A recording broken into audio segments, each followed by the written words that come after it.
Assalamualaikum warahmatullahi wabarakatuh.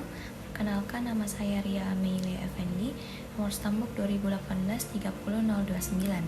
Pada kesempatan kali ini, saya akan mempresentasikan hasil review jurnal yang berjudul Permintaan Investor dan Karakteristik Keuangan Terhadap Keputusan Pembayaran Dividen.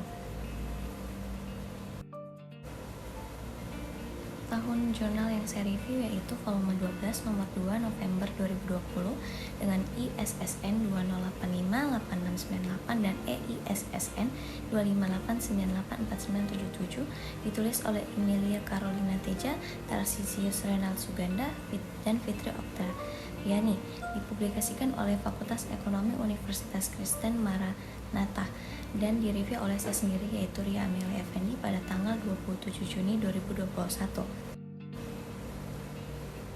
Latar belakang. Keputusan pembayaran dividen merupakan kebijakan yang penting dilakukan untuk memenuhi harapan investor terhadap imbal hasil investasi. Tujuan investor dalam menginvestasikan modalnya adalah menghasilkan pendapatan atau tingkat kembalian investasi atau return. Rahmawati et al. 2014. Return yang akan didapatkan oleh investor salah satunya adalah dividen yang merupakan laba usaha yang diperoleh dan diberikan perusahaan kepada investor sebagai imbalan atas kesediaan investor untuk menanamkan hartanya pada perusahaan tersebut. Sedangkan keputusan untuk menentukan apakah laba yang diperoleh perusahaan akan dibagi kepada pemegang saham sebagai dividen atau akan ditahan dalam bentuk saldo merupakan bagian dari kebijakan dividen. Menurut Sugesta 2017, penentuan kebijakan dividen dipengaruhi juga oleh karakteristik keuangan seperti free cash flow, profitabilitas, dan leverage. Teori mengenai kebijakan dividen harus mengalami perkembangan, dan salah satunya adalah teori catering dividen atau catering theory of dividend. Teori ini menyatakan bahwa kebijakan dividen perusahaan didorong oleh permintaan investor terhadap pembayaran dividen, sehingga manajemen perusahaan akan melayani investor dengan membayar dividen ketika premi dividen tinggi. Bukti terhadap pelaksanaan teori catering ini masih terbatas, namun hasil temuan oleh Dennis dan Osobov 2008 yang menyatakan bahwa di negara common law seperti Kanada dan Inggris, pemegang saham memberikan tekanan yang kuat pada manajer, terbukti mendukung teori catering, meskipun tingkat signifikansi yang ditemukan rendah. Tujuan dari penelitian ini adalah untuk menguji prediksi teori catering dividen dan karakteristik keuangan yang memiliki pengaruh terhadap keputusan yang diambil perusahaan dalam membagikan dividen. Teori catering atau catering theory of dividend menjelaskan bahwa keputusan perusahaan dalam membayar dividennya didorong oleh permintaan investor. Perusahaan membayarkan dividen ketika investor menempatkan premi pada perusahaan yang membayar dividen dan menghilangkan dividen ketika investor menunjukkan preferensi pada perusahaan yang tidak membayar dividen. Dividen merupakan pembagian laba atau keuntungan yang dilakukan oleh suatu perusahaan kepada pemegang saham atas keuntungan yang diperoleh perusahaan. Halim 2015. Kebijakan dividen merupakan peluang tentang berapa besar laba yang diperoleh dalam suatu periode akan dibagikan kepada pemegang saham dalam bentuk dividen dan akan ditahan dalam bentuk laba ditahan. Penentuan kebijakan dividen dipengaruhi juga oleh karakteristik keuangan, seperti free cash flow, profitabilitas, dan leverage. Free cash flow yang dimiliki perusahaan menunjukkan kas yang tersedia bagi investor.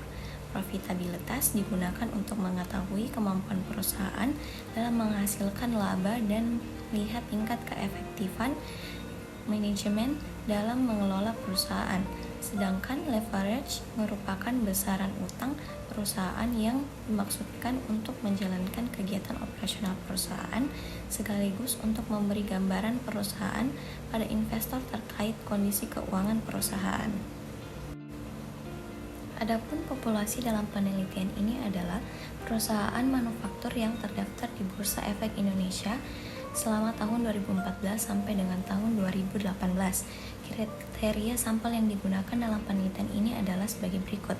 Yang pertama, perusahaan manufaktur yang terdaftar di BEI selama periode penelitian yaitu pada tahun 2014 sampai tahun 2018. Yang kedua, perusahaan manufaktur yang menyajikan laporan keuangan dan data saham secara lengkap serta menyajikan informasi yang dibutuhkan dalam penelitian selama tahun 2014 sampai dengan tahun 2018. Metode penelitian dalam penelitian ini adalah penelitian kuantitatif, yang bermakna bahwa penelitian kuantitatif merupakan penelitian yang mencoba melakukan pengukuran akurat terhadap sesuatu. Menurut Ulber 2015, penelitian dengan bentuk hubungan kausalitas menjelaskan pengaruh perubahan variasi nilai dalam suatu variabel terhadap perubahan variasi nilai variabel lain. Hasil penelitian didapatkan 3 hipotesis yang diterima dan 1 hipotesis yang ditolak. Yaitu yang pertama, berdasarkan hasil pengujian hipotesis, permintaan investor berpengaruh terhadap keputusan pembayaran dividen, yang berarti bahwa permintaan investor dapat memengaruhi keputusan pembayaran dividen yang ditentukan oleh perusahaan. Yang kedua, hasil pengujian menunjukkan bahwa free cash flow berpengaruh secara positif terhadap keputusan dividen. Faktor yang menyebabkan free cash flow berpengaruh secara signifikan terhadap keputusan pembayaran dividen perusahaan adalah bahwa perusahaan membayarkan dividennya pada saat memiliki arus kas bebas yang tinggi selama 5 tahun berturut-turut.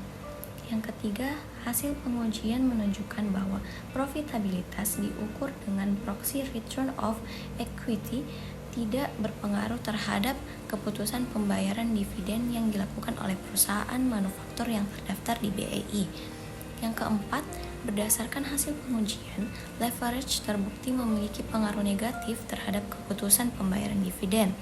Penerimaan terhadap hipotesis ini menandakan bahwa semakin tinggi nilai leverage, maka akan semakin besar pula resiko yang akan dihadapi dan semakin besar return yang diharapkan. Kelebihan dari jurnal ini memberikan penjelasan yang jelas dan dapat dipahami, sedangkan kekurangannya yaitu dalam penentuan sampel hanya dijelaskan kriteria sampel yang digunakan dan tidak menyebutkan jumlah sampel yang digunakan.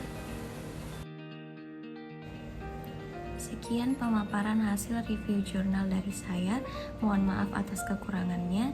Wassalamualaikum warahmatullahi wabarakatuh.